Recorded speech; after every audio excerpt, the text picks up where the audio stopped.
అష్టలక్ష్మిలో మూడవ రూపం ధాన్యలక్ష్మి.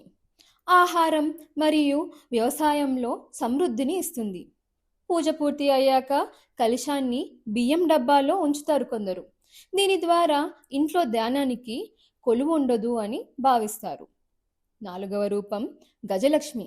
శక్తి, పవర్, గౌరవం ఇంకా రక్షణను ఇస్తుంది.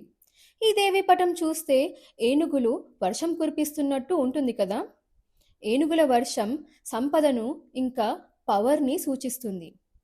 పూజలో కలశం పైన కొబ్బరికాయ ఉంచడం ద్వారా గజలక్ష్మి రక్ష శక్తిని ఆహ్వానిస్తాము. ఐదవ రూపం సంతానలక్ష్మి. పిల్లలు, కుటుంబం, సౌఖ్యాన్ని ఇస్తుంది. వివాహమైన మహిళలు ఈరోజు వ్రతం చేస్తూ సంతానం కోసం ప్రార్థిస్తారు. మరి అష్టలక్ష్మిలో మిగతా 3 దేవీల గురించి వచ్చే వీడియోలో చూద్దామా?